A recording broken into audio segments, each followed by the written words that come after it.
Hello, everybody. Welcome back to League of 72 Live with myself, James Allcott. We're going to be diving into all three divisions and taking a look at the biggest talking points. Three huge clubs that we're going to be diving into in today's show.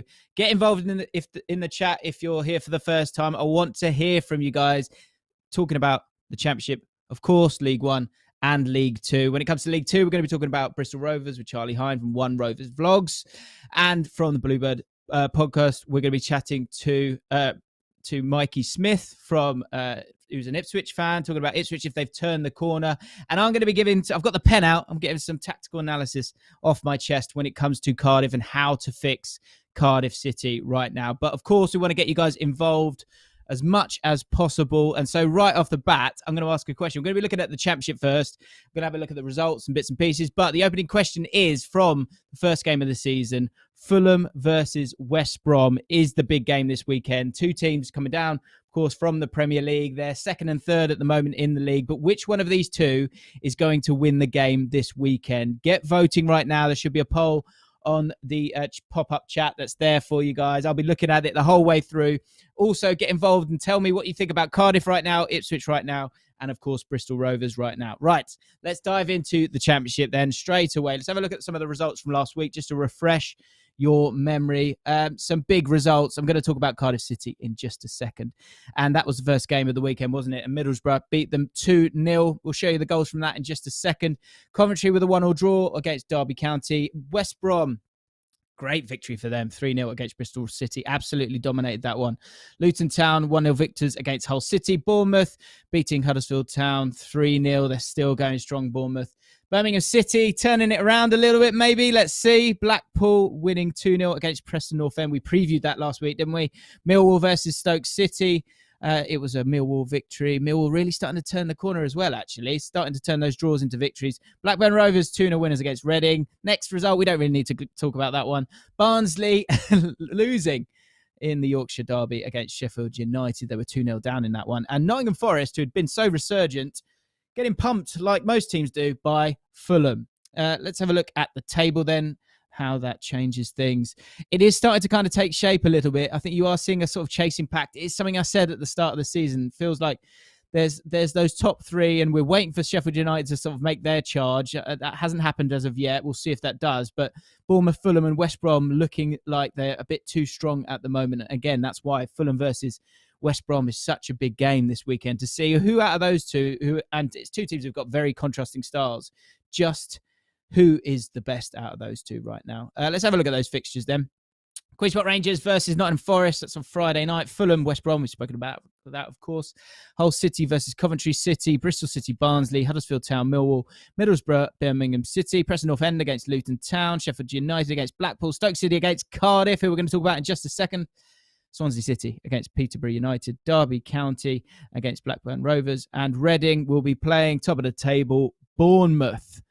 Okay, so the chat is starting to get going, which is nice to see. Rob Hill says West Brom for me. CUFC 10 says Fulham. Scott Ballum is saying Fulham, I think, because they're at home. And the votes are in. I'm going to vote at the moment. I won't be voting for Fulham because they're a West London rival. 86% at the moment. West Brom fans, where are you? Come on. Show yourselves. Right, guys, let's talk about Cardiff City, because Cardiff City are on the hunt for a new manager and they need to fix the problems that have struck them very heavily in the first half of this season. 14 games, of course, so far of the season. 8 of those, the last 8, have been defeats. In the last game, losing against Borough, not what you need, a handball right at the start. Sporar scoring the goal. He's starting to find his feet. And the new arrivals for Middlesbrough looking pretty good here. Piero scoring the second goal here. One touch, bang. But it's very, very easy for teams against Cardiff right now. And Mick McCarthy, and we've got Mikey coming on in a second to talk about Ipswich. We were chatting just before we went live, and he had some really interesting points there that said that he said that you can galvanise with Mick McCarthy, but can you have a long-term plan with Mick McCarthy? Because if you look at his results overall, it's interesting. His points per match is 1.39, which isn't too bad. But the last run of 8 defeats, don't think there's a single person, even Mick McCarthy himself, thought that he was going to stay in the job. But he won 14 games, great end to last season, and has lost 13 games, drawn 11, which isn't terrible. It isn't terrible, but it's clearly not good enough. So another question for you guys, and this is some of the sort of terrible defending that we've seen from Cardiff, and we're going to dive into that in a little bit more detail in just a second, and of course the attacking play as well. But the games, I think that first one against West Brom, playing 5 centre-backs, and he's mixed and matched a hell of a lot. Here's a question for you guys in the comments or in the chat. Who should take over? I'm going to go through a few of the options in just a second, but who do you think should take over at Cardiff City? Because we're not there yet. We don't know who it is going to be, but it needs to be the right man to stop this terrible, terrible run that Mick McCarthy sort of got himself into. So who should take over? Let me know in the chat. So many formations. I think that's the first thing to say about them. When you look at it, 9 formations in the 14 matches so far this season. We've seen a 3-4-2-1, a 3-4-1-2, a 5-4-1, a 4-2-3-1. The numbers go on. It's been really, really poor. And I think as much as those goals that we've just seen have been really poor, as much as that, it's actually the attacking play. Because often, game state takes a big part in all of these games. And if you're not creating things, and in the first few games of the season they were, Aidan Flint was doing brilliantly in terms of scoring goals. He was top scorer in the Championship at that time. But overall, the way that this team has performed, and in particular the front two, James Collins and Kiefer Moore, have both struggled incredibly. And in open play, they're very, very poor going forward. 6 goals from open play this season, which is the joint lowest in the division with Barnsley. The expected goals is 11. So you could say that the team is underperforming, and that comes from a lack of confidence. But I think it's deeper than that. They've scored 5 goals from set pieces. They're 5th most in the league. So that's really healthy. But with set pieces, yes, they're important, but that should be getting you over the line and winning tight games. You've still got to be creating things as well. And as I say, 9 formations in 14 games, you change your shape so much, the forwards are going to struggle because they need to be able to anticipate going forward. It looked like Cardiff were just trying to bomb in those crosses. And I'm going to show you a couple of clips now that show the sort of open play attacking shambles that is Cardiff City at the moment. So this is a game against Fulham. I was actually at this game last week. And what you'll see here is, first of all, actually, a solid defensive line. They play 4-4-2 a lot, but as I say, they've tried pretty much everything recently. And if I play this through, what you can see here is you've got Kiefer Moore looking to come in and help. And they do quite well for themselves, actually. They get the ball off Fulham here, and then the ball goes to Kiefer Moore. Let me stop it there. So first of all, Kiefer Moore is the highest player up, which is okay because he's a target man, right? But what you need from this point on is you need to be good in transition both ways. And you need to be ambitious. You need to have a plan in terms of how you're going to move forward, right? So if I take that away for a second, we let play go on. Kiefer Moore is trying to hold on to the ball. He's able to hold on to the ball. Again, they've got the ball. They've found someone. We need another option here. There has to be another option to either take your time in terms of possession of the ball, or if you want to play the ball in behind, you need someone to give it to. Let's let it run on. There needs to be a plan here. Everyone's standing still, and it got so desperate that they actually thought that poor Kiefer Moore was going to go on and get this ball. Let's let it run. Here you go. I mean, that is... that's tough. I mean, that's the gap. This is a team that's trying to win a game of football. The lack of ambition there. And the thing is, it's so easy to defend. You've got no problems there at all. There has to be more creativity. There has to be more running to help out the team. It's a real mess, really. And that clip is a great example of kind of where the sort of rut that Cardiff have got themselves into. Let's have a look at some other bits and pieces as well in terms of no cohesion when it comes to Cardiff so far. Let's have a look at the next clip. Here it comes. Let's just let that run out. Look at that. I mean, I just paused it there. Where are Cardiff? You want to win football matches. That's not a way to do it. So here's another one. So Cardiff are going to get their hands on the ball here. And again, they need to have some cohesion in terms of how they're going to go forwards, right? So, I mean, that's not the best of passes to start with. But now they've got the ball here. They've been able to get away with it.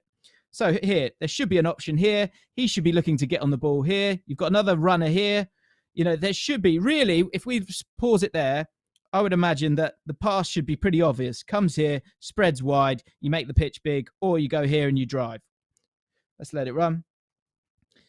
Play goes into here. Again, we think we should be fine, right? Because you've got options 1, 2, 3, 4, 5. Again, it's on counter-attack. It's in transition. There should be some cohesion in how this team is moving forward.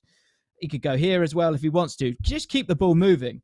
But if we let it run, And there's no pressure on him at all here. So he could drive himself if he really wanted to. But he doesn't know what to do. He doesn't know who to give it to. Again, 1, 2, 3, 4, 5, 6 if he wants it. Just let it run. He's waiting and waiting and waiting. He's dispossessed. And the problem is there when you don't have a plan going forward in open play. 1, 2, 3, 4, 5, 6, 7 out of the game. And then you're in trouble. Then you're in real trouble when it comes to counter-attacking. And we know the big centre-backs that they use, they're going to struggle when it comes to being in transition. So much space for these players to get into, right? Next problem for me is, again, with the ball, the crosses. So just a lack of composure and a lack of plan, really. Look, we know it worked really, really well when they had Shea Ojo, they had Harry Wilson last year, but without having that same quality, and that's something to maybe earmark here, and it's fair to say, is that without Wilson and Shea Ojo, you're not getting to the byline and you're not showing that quality. So what Cardiff have been trying to do is flood the box and cross in from deep. But again, if that option isn't available because the players aren't in there yet, or the opposition, again, it's so easy for them to defend against, it's just really obvious and easy. Here we go. Look. So here, if we stop it there, look, you've got one man in the box. Yes, you could put that great cross in, but it's got to be really, really good. But really a team that has won the ball there. And to be honest, with Middlesbrough, there's no coverage here, really, from their midfield. You've got so many options here. You can play the ball down here and get a cross here, which would be much more effective in terms of a crossing from the byline where you've got your centre-backs facing the goal. But no, doesn't happen. The ball just gets crossed in. I mean, it's woeful for a cross. And it comes back to what I was saying just a second ago. We pause it there. 1, 2, 3, 4, 5. I know we've got one in the corner here as well. 6 players out of the game. And that's where you're going to get hurt. Let's get back to it. I've lost it there. Don't worry. Here we go. So, yeah, this is the one that we just saw. They need to be more impressive with the ball. You've got one cross coming in here. We're going to show you another one in a second where it's the same thing. It's the same problem. Mick McCarthy looking frustrated there. Again, against Middlesbrough, he's just putting a cross in there. You've got a 6'6" goalkeeper in Joe Lumley. Are you really expecting him to get his head on the ball here? It's just poor. And the team gets to go in transition. Again, 6 players taken out of the game. And I think we can show one more here. Again, if there's a bit more of a pattern of play here, yes, you've got 2 bodies in the box and maybe a cross here is a bit more legitimate, but why not give it to him? Why not allow him to get to the front post so that you really flood the box? It doesn't happen. It's really easy to read, and it's been really easy to read for quite some time when it comes to them. Final thing is conceding goals. This is a really interesting point, and it shows the lack of energy that this leaky defence, which have conceded 26, only Peterborough have conceded more with 27. You can't concede goals like this. And it's a lack of energy, a lack of legs in this team, a lack of pace in this team. And I guess it felt a bit defeatist, right? So what you'll see here with Tony Mowbray, you can't see the goal kick. This is coming from a goal kick, okay? So if we move it forward, so when the ball's in the air, it's a goal kick. What are these two doing? Look at this massive, massive gap here. This huge gap between the midfield, because we know it's a long ball up front. You've got to think about the worst case scenario. The worst case scenario is that a header comes back. And if there is a header that comes back, you need to be on the halfway line to go and win your headers to dominate the game, right? To squeeze the pitch. Let's play it on. Second of all, let's have a look at Blackburn for a second. Good defending here, but also it's predictable from Cardiff, right? It's going to be long balls. It's going to be Kiefer Moore battling for it. So they've got, look, one in front, one behind, and a centre-back as well. Players around him if he wins his header. It's really good defending. But he does win his header. And then that space that we were talking about, it's there. It's so easy. This is such a bad goal that they score here. Tyrese Dolan gets on the ball here. Neat little player. But this is unthinkable that someone who's 5'6", I think, is able to win an aerial duel like this so easily, get the ball down, because you do know he's going to be able to get the ball down. And then, of course, he turns and he's going to be too quick for these defenders. And so it is to be. It comes to be. He gets the ball, he's able to turn, he takes the centre-back out of the position. And let's pause it one last time. Defending is an attitude. It really is. And Perry NG here, he can see the danger. The danger is the fact that he's looking at Ben Britton Diaz. is looking at the centre-back's back here. He knows there's a space in here for him to go and attack. So Perry and G's got to be thinking, can I get back and cover? And the energy has to be there. And he's got long enough to get back. Will he get back? Let's have a look. Look how long he's got to get back. Defending is an attitude. And it's just easy. It looks like a great goal, but it's not. It's poor defending, and that leaky defending is something that needs to be changed, because again, it comes from the first problem, which is the fact that this is a team that is really, really predictable with the ball because it's constantly long balls. So how do you fix this? I think the first thing that I would do to fix this, and I think we're done there now, boys, you can come back to me. The first thing I would do to fix this is settle on a formation. Settle on a formation so you can create chemistry with this team, especially in the Championship. You've got 2 games a week. There's a great opportunity to go and do that for yourselves. 3 formations. Make 1 formation for the next 3 games. And ultimately, you really need 2 formations. 1 against a back 3, which lots of teams in the Championship play, and then 1 against a back 4. Because that's when you might want 2 up front, or you might want 3 at the back, or you might want 1 up top if you're playing a 4 instead of a 3.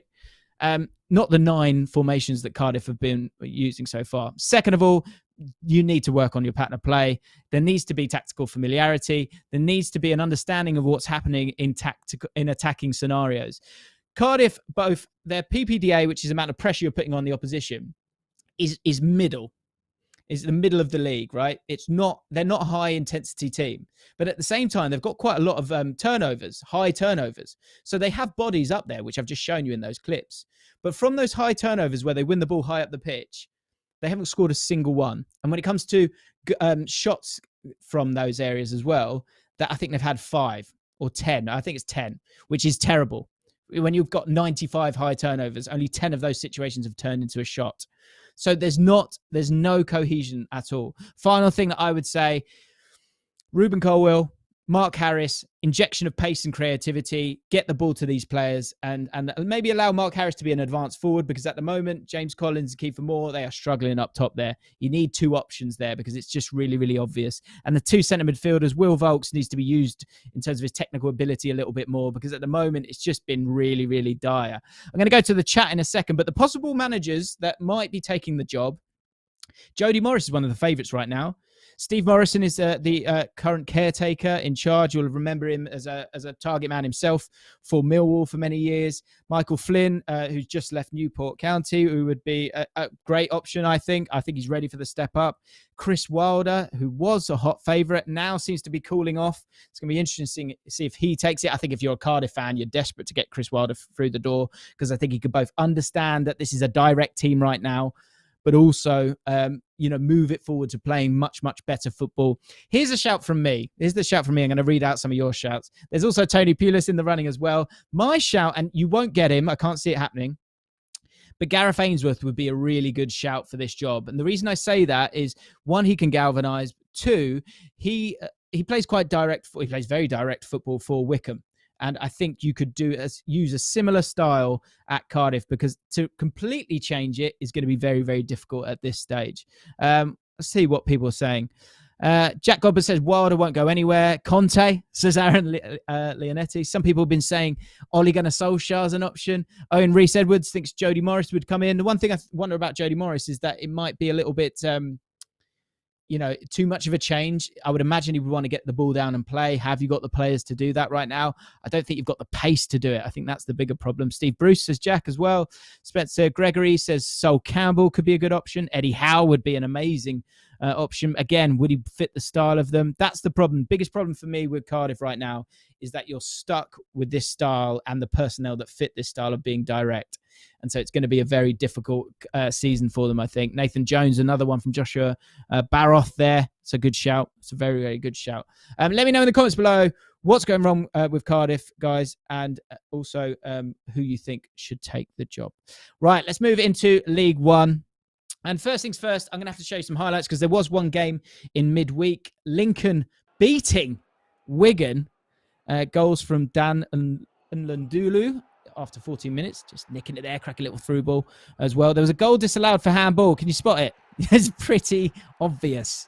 Glaring little handball there. Thought he got away with it and didn't. Well done, linesman. Not all linesmen have covered themselves in glory this week, but that one did. And then it went 2-0 up. Ayoma scoring after 57 minutes. And this bit of a shock here. I think Lincoln are obviously a good side, but they would have expected to win this one, Wigan at home. Gavin Massey scoring late on, but it wasn't enough. So let's have a look at the results from Saturday. Here we go. So, Doncaster, good victory against Cheltenham Town. Ipswich Town getting a victory against Fleetwood. We'll be chatting to Mikey Smith in just a second from the Blue Monday podcast. I got his podcast wrong earlier. Apologies for that, mate. Wycombe Wanderers, another great victory, doing very, very well. Just very solid victories every single week, it seems. Sheffield Wednesday 1-1 against Lincoln City. Sunderland losing to Charlton Athletic, the big scoreline in the league, I think, this weekend. Burton Albion with a 3-0 defeat against Oxford United after a good start, starting to struggle a little bit now. Shrewsbury Town 4-1 against Cambridge United. Bolton Wanderers down to 13th, I think, with a 2-2 draw against Gillingham. Accrington Stanley 2-2 against Portsmouth. MK Dons, we spoke about this last week. Rotherham too strong, 3-0 away from home. Great victory for Warren's men. Morecambe, 1-1 against Plymouth Argyle. AFC Wimbledon losing to Wigan Athletic. Here's the table. Plymouth Argyle top, but they played a game more than Wycombe Wanderers and Wigan Athletic, and more importantly, Wycombe Wanderers, who are on level pegging with them. Goal difference of just +9, but they are just so solid. Watch out for Rotherham United at the moment as well. They're on a cracking run now, but it's very, very tight in League One. In 10th place, Ipswich Town. Ipswich Town, are they on the charge now after a very, very tricky spell? Let's have a look at the fixtures just before we start chatting to Mikey. Charlton Athletic against Doncaster Rovers, Portsmouth, Bolton Wanderers, Gillingham, Accrington Stanley, Wigan Athletic against Burton Albion, Oxford United against Morecambe, Plymouth Argyle against Ipswich Town. Huge game that. Rotherham against Sunderland, another big one there. Two of the teams in the playoffs at the moment. Lincoln City against Shrewsbury Town, Crewe Alexandra against MK Dons, Cambridge United against FC Wimbledon, Fleetwood Town against Wycombe Wanderers. And it's gone again, guys. The last name, I can never get it. Cheltenham Town against Sheffield Wednesday. There you go. Right, guys, let's talk League One. Let's talk about Ipswich Town. Let's see if they've turned the corner with the help of Mikey Smith. Sorry, mate, about getting your podcast wrong. Apologies for that. No worries. How are you, mate? I'm very well, thank you, James. Yeah. You should be in a good mood. I was a couple of weeks ago. Yeah, well, exactly. Yeah. So let's have a look into this, because we're going to talk about a couple of the players. Connor Chaplin, Macaulay Bonne. But generally, it does really feel like you kind of turned the corner here. After registering only 3 points from your opening 6 games, you've now had 17 points from the last 24, Mikey. Let's have a little smile for that. Automatic promotion level form, I would say. This is the last couple of games. Great goal from Connor Chaplin here. First of all, then, mate, as we enjoy these goals, Sonny Aluko as well, starting to get on the scoreline. What was going wrong, and why has it changed? Well, the buzzword amongst Ipswich fans for much of this season was the team needs to gel, and we actually had quite a kind fixture list at the start of the season, and it just wasn't clicking. We were drawing games that we possibly should have won, and we were scraping draws here and there as well. But I think whatever Paul Cook's doing on the training ground is now starting to work, and we have a more solidified back four. We're conceding less ridiculous goals than we were earlier on this season. And we have two midfielders in Lee Evans and Sam Morsey playing together. And they've played loads and loads of times together before at Wigan Athletic. And they seem to have reconnected in that Ipswich midfield and just made us that much more solid. And now we're finally getting use of the number 10. Connor Chaplin wasn't really playing earlier on this season, which might surprise some people because he was a championship player last season at Barnsley and a decent one at that. But he's managed to work his way into the team, and we're starting to get more use of that number 10. As you saw, a couple of fantastic goals in his last couple of games, but he's also working hard, helping out that midfield, defending from the front as well. Yeah, so the 3 players we were looking at, Sam Morsey, we wanted to talk about, Connor Chaplin and Macaulay Bonne, and you've touched on a couple of them there. So let's dive into those a little bit. First of all, Sam Morsey. So I think it's one of those that people probably wouldn't think about too much. No goals so far, only 1 assist this season. But his statistics when it comes to distributing the ball is unbelievable. He's 91% pass accuracy, and he's making 70 64 passes per game on average. So that pass accuracy is ridiculous. He's also got an 88% success rate when it comes to passes in the opposition half. So that's when he's obviously going to be getting a bit more pressured, or he's trying to make more cuter balls. 7.2 accurate long balls per match with a success rate of 80%. The reason I say all this is just to almost say this stat, to be honest, because 3.2 tackles and interceptions per 90 as well. He's really complete. And it allows for you to get Connor Chaplin in the team, doesn't it? Because you need to have someone who can do a bit of everything, because you've got Lee Evans in there as well. He's very underrated, isn't he? Yeah, very much so. And you mentioned Lee Evans there. Many of the problems that we had earlier on in the season was that Evans was playing defensive midfield alongside Raheem Harper, who's a young midfielder that we signed from West Brom. And I'm not sure that he's had much experience playing a holding role. And Lee Evans was there trying to do a bit of everything. He was trying to dictate play from midfield, but also he was there to be that destroyer as well. And it just didn't suit him. So having Sam Morsey in there obviously makes a big difference because of all the stats that you've mentioned, but it also brings the best out in Evans.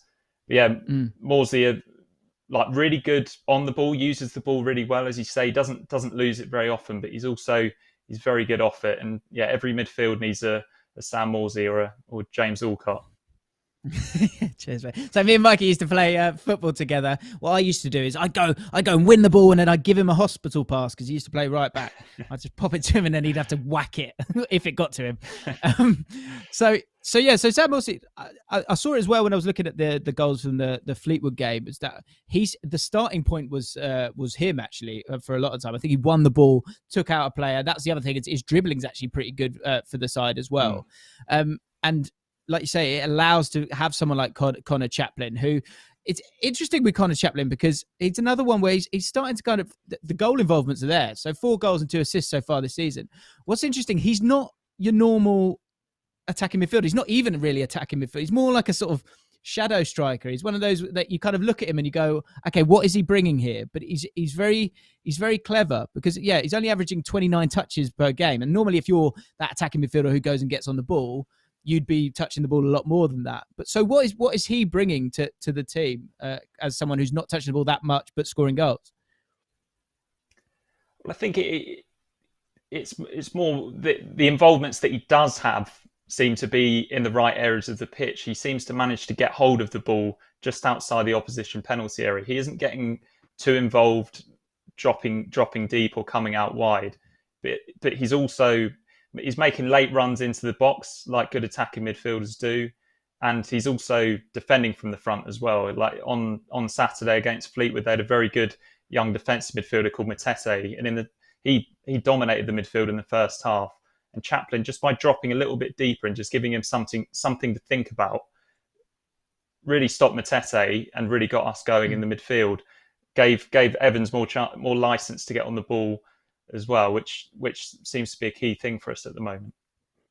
And you know what, actually, it probably comes back to what we're talking about with that midfield too as well. Whereas if there's that trust in those two players to retain possession and move the ball up the pitch, then he doesn't need to drop back because you've also got players like Selena or Luco there who can get on the ball as well. There was a little clue that was given to me by Macaulay Bonne when I was looking at a post-match interview with him. I can't remember which game it was. I want to say Shrewsbury Town. Is that one of the recent ones? What's one of the recent games? Is it 2-1 victory at home? Was it? The game after Accrington Stanley.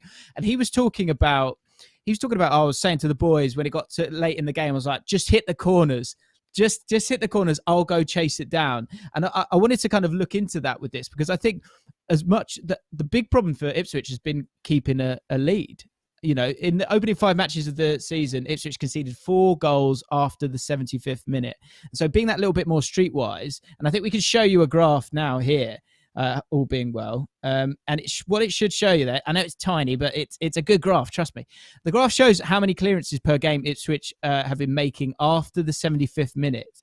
So at the beginning, you can see that they were making like 1 or 2 clearances. So I wonder, with the squad that was there and the players that were there was maybe a feeling of, not an arrogance, but a kind of like, we can play our way out of trouble.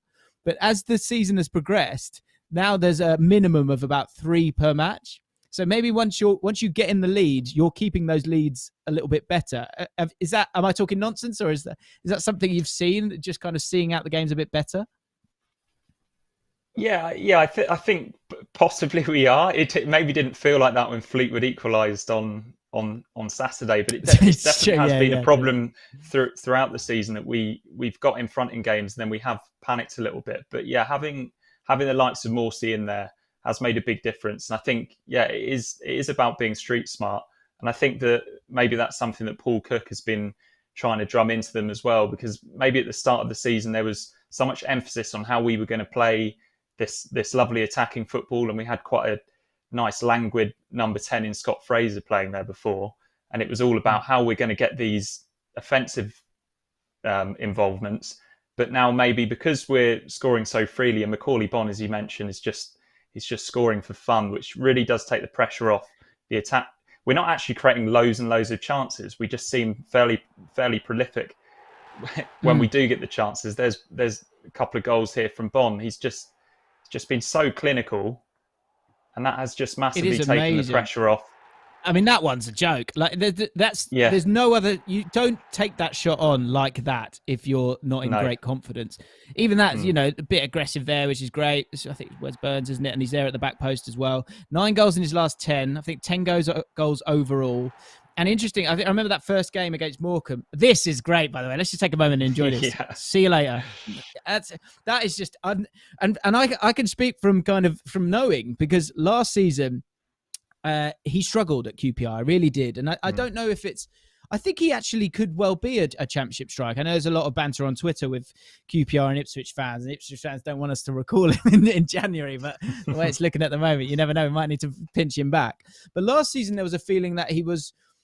Because he's not the biggest, and that's not his thing. He's not Lyndon Dykes. He's not. I guess he's probably more like a Charlie Austin. Maybe he's probably actually in League One. The way he's playing at the moment, he's looking a bit more complete. But last season, when you look at it on face value, it's 34 appearances, 3 goals, which looks rubbish. But actually, I wanted to see how many sort of 90s he's played. He'd only played 12 90s, so he hadn't played that many games. But one thing was for certain, is that he was struggling for confidence, where he's gone to Ipswich. And even from that first game, he didn't start that first game, did he, against Morecambe, but came on and scored. He's now been kind of given that opportunity. And do you think it's because he's he's an Ipswich boy? Like he seems different to me. He seems like he's just got a huge amount of confidence, because there's competition for places, isn't there? Yeah, very much so. And I don't think many Ipswich fans thought that he'd be our number 9 striker this season, but that's the way it's turned out. Yeah, he started on the bench in the first game, came on and took his chance. And I just think from there, his confidence has just massively grown. Excuse me.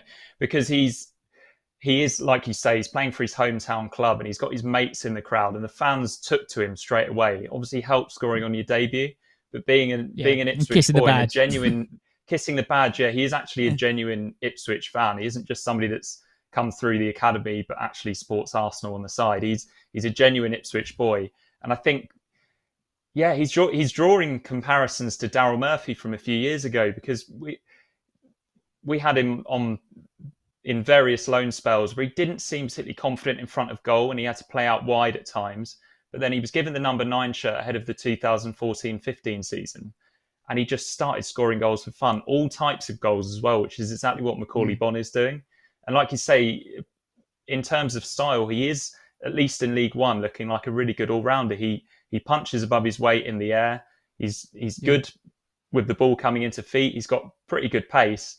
And although he did miss one sitter earlier on in the season, he is looking like a goal scorer as well. Yeah, totally. And I wonder if it's something, success and development isn't linear. Like, so sometimes, you'll go into the championship and you're not ready for it. And, sometimes you need to drop back down to get that confidence to go, okay, right, I need to be playing at this level now, just to kind of learn from all of that. And when I'm watching him now, I'm just thinking, he just looks so different. I think if he goes up again with Ipswich, which of course is the aim this season, then I think he'd be fine. I actually think he'd be fine in the championship now. And I'm just looking at the forwards that you've got. I think the competition for places there is just phenomenal. Macaulay Bonne, Louis Barry, Connor Chaplin, James Norwood, Joe Pigott. And then you could even play one up top as well, couldn't you? Because you've got the likes of, like you said, Raheem Harper, Sonny Aluko, Selena, who can play sort of as wide forwards. I mean, yeah, sort of. But really, I mean, 5's enough, isn't it? Five strikers up top is pretty impressive stuff. So when it comes to it feels like you've found your groove. You've obviously got a good manager. You've obviously got a good squad. And I think he seems to know his 11. I know it's always a bit of a cliche to say, but it does feel like he's kind of getting there now. Certainly with the kind of that front six, let's say. So how far do you think this goes? Do you look at the table now and think it's yours? You know, you can still get yourself into those final positions. On 20, you're still 10 points off first. Have your aims for the season changed, or is this what you expected? I think a lot of Ipswich fans ahead of the season were aiming for automatic promotion because of the investments that have been made, the manager that we've got, and the team that we have on paper compared to a lot of our rivals. But yeah, ambitions maybe have changed slightly. I think most Town fans would now be happy with a playoff push or a place in the playoffs. I think we'll know after Plymouth on Saturday, followed by Wycombe away next Tuesday, if we have any hope at all of getting into those automatic promotion places. Because as you say, 10 points is a long way off. But if we can pick up 4 points from those two, and then we're playing the likes of Rotherham and Sunderland and Oxford later on this month, I think that it won't be long before we know whether we're genuine promotion contenders. I think the right place for us is probably going to be playoffs because of just how much work we've given ourselves with that early start. But another positive from this season that I haven't been able to say for years is that, touch wood, we've actually been quite lucky with injuries. So we do seem to be able to put near enough our best team out every week. And just another tactical thing that I hadn't really mentioned before, and a key to our recent success, is we're now playing with slightly more defensive fullbacks. Our fullbacks are getting caught so high up the pitch. And Janoy Danasian is probably not a name that you're too familiar with, James. He's been sent out on loan twice by our previous manager, Paul Lambert, but he's really enjoying an upturn in form for Ipswich at the moment. And it was his assist that led to our winner on Saturday against Fleetwood, and he also got a couple of assists at Portsmouth. And that's despite being a more defensive fullback. We just look so much more solid now, which gives us enthusiasm going into these two games against Plymouth and Wycombe. However, I think the promotion push from 10 points behind, I think that might be beyond us when you look at the quality that's up there. Yeah, I think you're right. You know, especially with both of those games being, it really is. It's a month that will really give you a great picture on where you're at, because I think if you can get 4 points from Plymouth away and Wycombe Wanderers away, I think obviously you're taking points off them, which is huge. And I also think I think it's still so up for grabs in this division, because I think, you know, at the start of it, there were 12, 13 teams that were going, we should be getting ourselves in the playoffs this year. Like, I think it's such a unique season for League One that people will take points off each other as well. But yeah, I think it's the future's bright, and you've got depth. You've got real depth there as well. So yeah, I think it's looking good for you. Right, Mikey, where can people find you? And Ipswich fans, if they're watching right now, where can they find you? They can find me on Twitter at Mikey_Smith13, and yeah, follow Blue Monday Podcast ITFC. There you go, guys. Go and check them out. Because especially if you're an Ipswich fan, there's nothing better than your team winning and then you basking in the glory of it on a Monday with a podcast a couple of days after. It's very nice, very enriching. It's good for the soul. Mikey, mate, it's great to chat to you, mate. We need a pint soon, don't we? Need a pint soon. We'll speak soon, bud. Absolutely. All the best, mate. Right, we move on to League Two and another guest. Exciting times. I will reveal the guest in just a second. But let's have a look at League Two results from last week, because there were some cracking games. Hartlepool, none better than at the Victoria Ground. Hartlepool beating Harrogate Town, who were, I think, second or third just before the game happened, went 2-0 up. Hartlepool were able to win that one 3-2. Superb stuff. Exeter City with a 2-1 win against Mansfield, who've dropped into the relegation places now. Bristol Rovers losing to Newport County. We're going to dive into that in just a second with Charlie Hayne. Rochdale 3-2 victors against Sutton United. Oh, we've actually got two Sutton Uniteds on this, I've just noticed now. Tranmere Rovers with a defeat against Northampton Town, who are doing very well, very quietly. Bradford City with a great victory against Swindon Town. We spoke about that last week.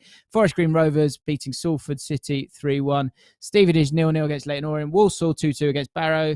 Carlisle with the draw against Oldham, Scunthorpe beating Crawley Town, Port Vale beating Colchester United. And is that right? I'm just not sure. Colchester United against Sutton. I don't know if that was the second game. I can't remember that one, guys. I might have a look at that in just a second. We'll figure it out. Don't worry. Let's have a look at the table. Forest Green Rovers now 5 points clear. Port Vale looking solid in second place. And Northampton Town, as I said, just very quietly, just with a +6 goal difference, but the defence is so strong at the moment. Scunthorpe and Mansfield Town are the bottom two now, and Oldham Athletic, as I said, have popped out there. But in 18th place, Bristol Rovers, who we're going to dive into now with the help of Charlie Hayne. Oh, sorry, Charlie. And it's a big weekend actually for Bristol Rovers, because they've got Harrogate Town, who need to sort themselves out as well after a defeat, but they are one of the best teams in the division so far. And as you can see from the fixtures this week, Bristol Rovers need to get their act together. So let's dive into this now with Charlie. Charlie, are you there, my friend, from One Rovers Vlogs, the YouTube channel? Yeah, I'm here. How are you, my friend? You're good? Good, man. Good. Very good. Right. Let's dive into this then. So, 17 arrivals, 12 departures over the summer. Real shake-up for Barton, Joey Barton, who took over in February. And I think it's fair to say Joe Barton kind of came with an element of success at Fleetwood. 1.51 points per game. They're in the playoffs, weren't they, of course, as well. So far with Bristol Rovers, nearly said it. Don't worry, I didn't. He's only averaging 0.85 points per game since taking over. He's only won 8 of his 34 matches. And Charlie, have a look at this. I want to show you this, because here's a graphic of this from Who Scored. This is of all the players that have played in different positions this season for Bristol Rovers. I'm going to alert your attention to the attacking midfield position, where there's 1, 2, 3, 4, 5, 6, 7, 8, 9 people have played attacking midfield for Bristol Rovers this season. So with that in mind, Charlie, we want to kind of diagnose what's going wrong here, because actually, first of all, let's find out what were your expectations going into the season? Were you expecting, this team to be right up there?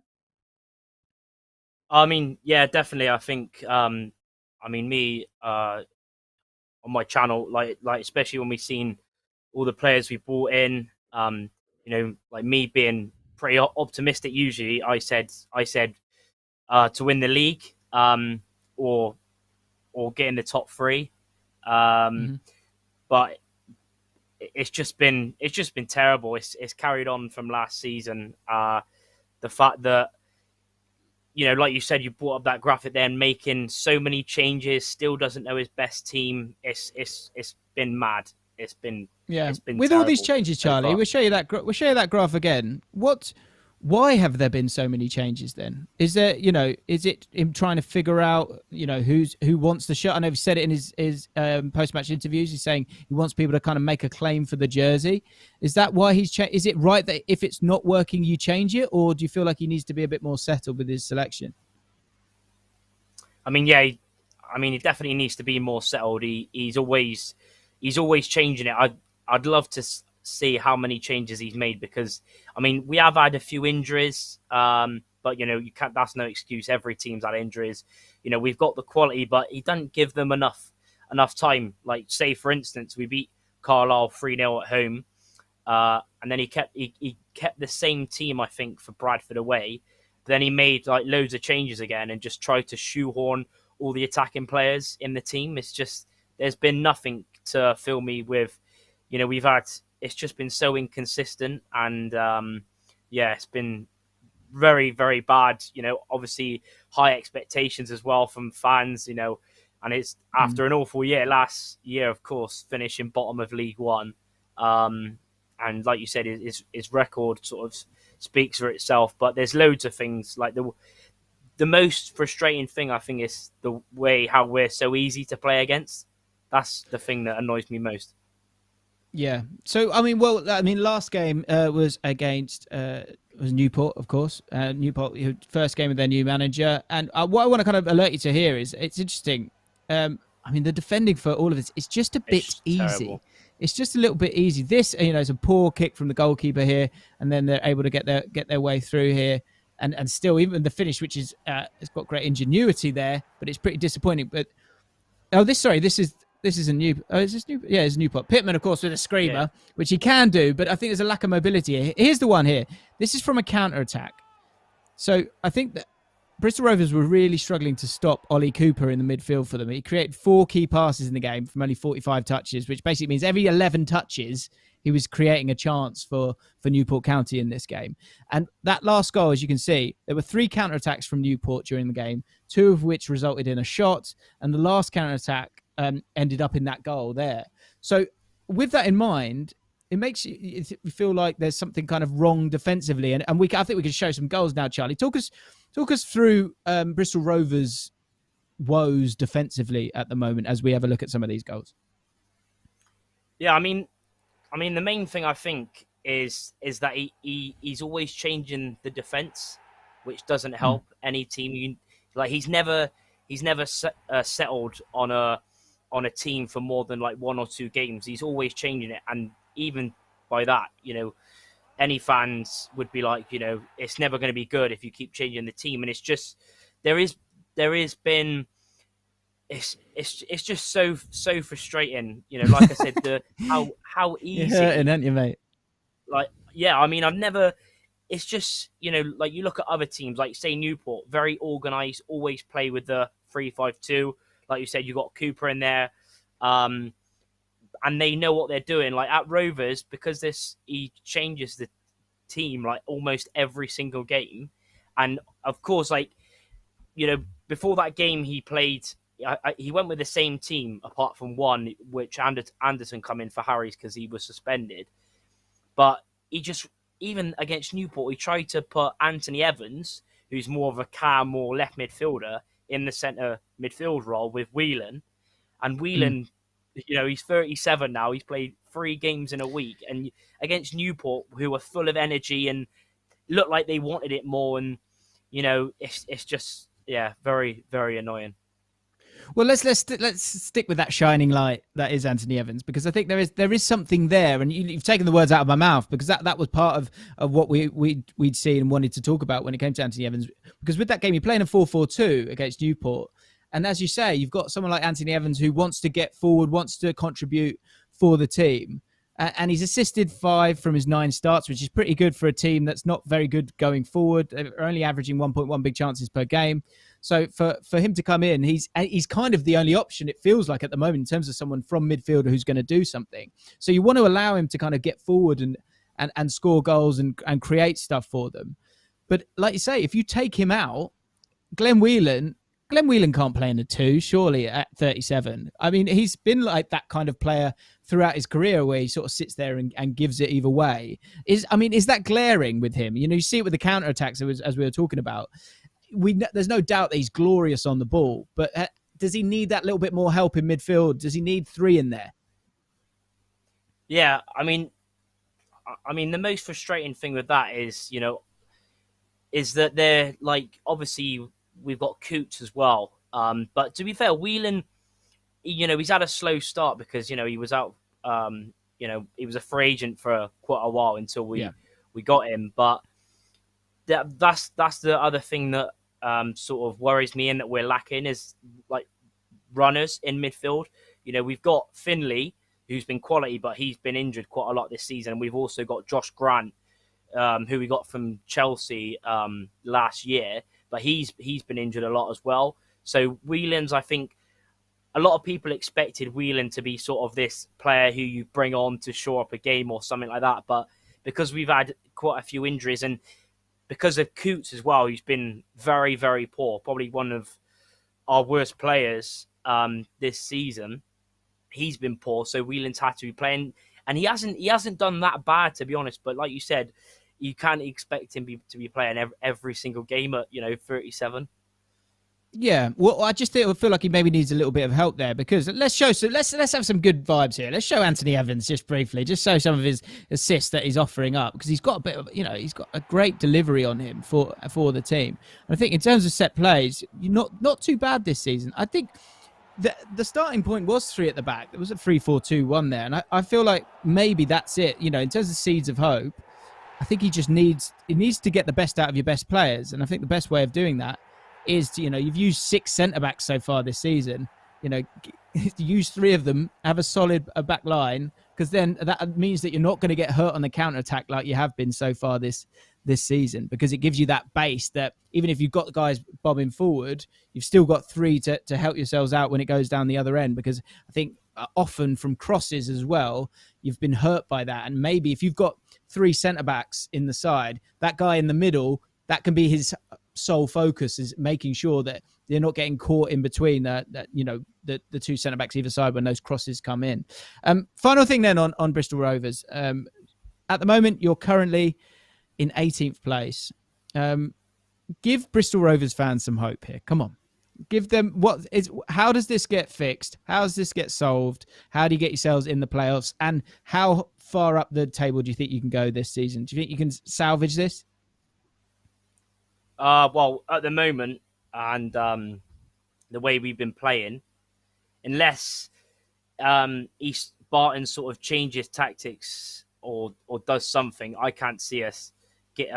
I can only see us finishing mid-table, because unless he, it's. I mean, it annoys me because at Fleetwood his teams are very good and hard to beat and had the energy, but at Rovers it's just. Every time someone turns up against us, it's we almost give them like a free win. Like we don't turn up and there's nothing going. But with our, I mean, it's going to be hard because our next few fixtures, we've got obviously Harrogate away, we've got Tranmere coming up, we've got Port Vale coming up, we've got Forest Green coming up. I mean, we've got a tough run, and against Salford coming up, who are doing bad like us. I think they're only a place above us. But most of the whenever we played a decent team this season, like they've battered us. Like Orient lost 3-1, Swindon lost 3-1, Newport lost 3-1.